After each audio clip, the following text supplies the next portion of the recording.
नमस्कार, आप देख रहे हैं एनएमएफ न्यूज। इस वक्त की बड़ी खबर हरियाणा से आ रही है। हरियाणा के सरकारी स्कूलों में 4 लाख छात्रों के फर्जी एडमिशन पाए गए हैं, जिसको लेकर पूरे प्रदेश में हंगामा छिड़ गया है। अब सीबीआई ने इस मामले में एफआईआर दर्ज की है, क्योंकि ये फर्जी एडमिशन एक बड़े घोटाले की ओर इशारा कर रहे हैं, जिससे राज्य सरकार भी फंसती नजर आ रही है। कहा जा रहा है कि ये मामले 2014 से लेकर 2016 के बीच में है। हालांकि ये मामला पंजाब हरियाणा हाईकोर्ट में पहुंचा, जहां से सीबीआई जांच की मंजूरी दी गई है। अब सीबीआई ने इस मामले में एफआईआर दर्ज करते हुए आगे की जांच शुरू कर दी है। अभिषेक, जिस तरीके से 4 लाख छात्रों के फर्जी एडमिशन की खबर सामने आई है, तो वाकई राज्य में जैसे छात्रों को कुछ योजनाएं भी दी जाती हैं, खाने से रिलेटेड खाना भी पहुंचाया जाता है, तो कहीं ना कहीं एक बड़े घोटाले की ओर ये इशारा कर रहा है। देखिए शबनम, सारा खेलना पैसे का है। बिल्कुल, वो जो एक डायलॉग फिल्म में, पैसा बाबू भैया पैसा, इस तरीके का ये जो है हरियाणा में ये मामला सामने आया। हालांकि हरियाणा में ये जो मामला सामने आया शबनम,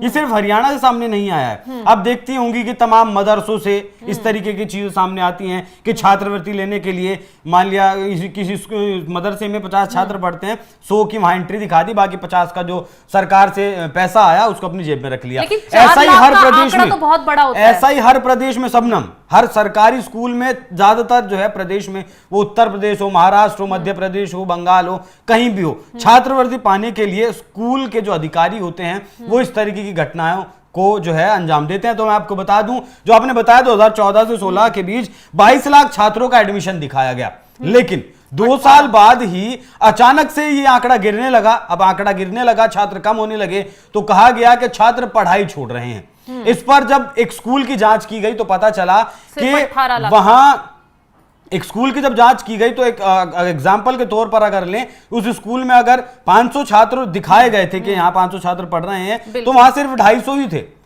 मतलब रजिस्टर में एंट्री नहीं, वहां छात्र वो थे ही नहीं, वो कहां गायब हो गए। और जब सभी सरकारी स्कूलों की जांच हुई हरियाणा में, तो वो 22 लाख का जो आंकड़ा था वो 18 लाख पर आ टिका। 4 लाख छात्र गायब हो चुके थे।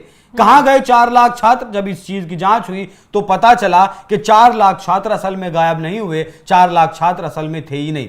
अब देखिए, आप मिड डे मील मिलता है, किताबें मिलती हैं, बस्तें मिलती हैं, ड्रेस मिलती हैं, और जो गरीब लोग होते, जो गरीब बच्चे होते हैं, उन्हें छात्रवृत्ति मिलती है। जो पिछड़े होते हैं, बैकवर्ड होते हैं, उन्हें छात्रवृत्ति मिलती है। तो इसीलिए अब देखिए 4 लाख बच्चों का किताबें, स्कूल बैग और आपकी ड्रेसेस या फिर आपकी छात्रवृत्ति, कितना मोटा ये घोटाला होगा। मतलब करोड़ों रुपए का घोटाला, करोड़ों रुपए गबन कर लिए गए सरकार के और सरकारी अधिकारियों के द्वारा। अब यहां सवाल यह भी उठता है शबनम कि पिछले दिनों मनोहर लाल खट्टर को जो है वो आप केंद्र में ले आए, वहां से उस टाइम मुख्यमंत्री जो थे मनोहर लाल खट्टर ही थे। अब जो है नायाब सिंह सैनी को आपने मुख्यमंत्री बना दिया, तो गाज किसके ऊपर गिरेगी? किसी कार्यकाल में कुछ हुआ, क्योंकि 14 से 16 के बीच तो खट्टर साहब मुख्यमंत्री थे। तो यहां सवाल यह भी उठता है कि खट्टर साहब को बचाने के लिए, इस तरीके के घोटाले से छवि को साफ करने के लिए, उनका जो मुख्यमंत्री का पद था उसमें बदलाव कर दिया गया, वहां से उन्हें हटा दिया गया, नायब सिंह सैनी को मुख्यमंत्री बना दिया गया। तो तमाम सवाल सीबीआई की तरफ से। हालांकि सब मैं एक बात बताऊं, पहले सीबीआई की तरफ से जो है ये केस ही लेने से इनकार किया जा रहा था कि आप जो है ये लोकल स्तर पर जांच करवाया जाए। कोर्ट में चीजें कही गई, लोकल पुलिस, इसमें बहुत ज्यादा लोगों की जांच करनी है। 4 लाख का आंकड़ा है, तो ये लोकल पुलिस को दिया जाए। नहीं, 22 लाख का आंकड़ा था, उस 22 लाख में से छटनी करनी थी कि कहां क्या था क्या नहीं था।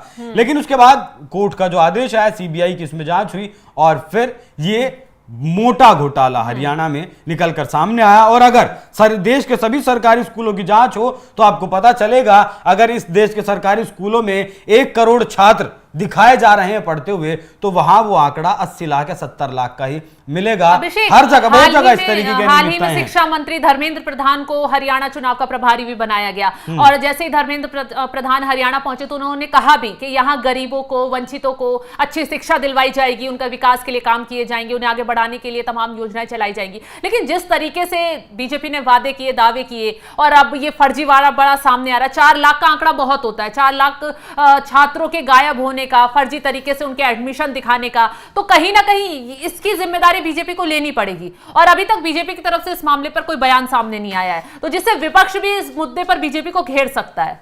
देखिए, सरकार जब कोई योजनाएं चलाती है तो वो सरकार की ही जिम्मेदारी होती है कि वो योजनाएं धरातल तक पहुंचे।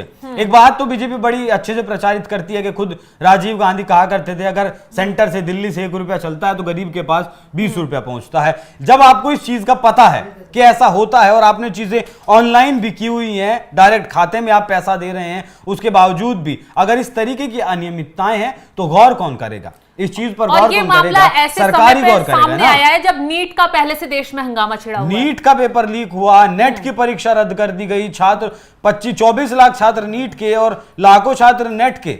उसके अलावा भी आपको बताऊं पिछले 5 सालों में 70 पेपर लीक हो चुके हैं। बिल्कुल। तो शिक्षा मंत्री वही है धर्मेंद्र प्रधान पिछले 2 साल से, और इस बार भी उन्हें जिम्मेदारी मिल गई है शिक्षा मंत्रालय की। तो जब छात्रों के, देश के भविष्य की बात है, छात्रों की बात है, तो वो देश का भविष्य है और उन पर सरकार को मुझे लगता है कि और जितने भी विभाग उसके पास हैं उससे ज्यादा गौर करने की जरूरत है कि आखिर उसके मंत्रालयों में चल क्या रहा है, किस तरीके का फर्जीवाड़ा हो रहा है, छात्रों को शिक्षा मिल भी रही है सही तरीके से या फिर नहीं। शबनम, तो हरियाणा में हुए इस शिक्षा विभाग में घोटाले की अब सीबीआई ने जांच शुरू कर दी है। जल्द ही इस मामले में बड़ा खुलासा होगा कि आखिर कहां कमियां रही और किसने फर्जी तरीके से छात्रों के एडमिशन दिखाए और कितने रुपए का ये घोटाला किया गया। तो तमाम खबरों की अपडेट के लिए आप बने रहिए हमारे साथ। नमस्कार।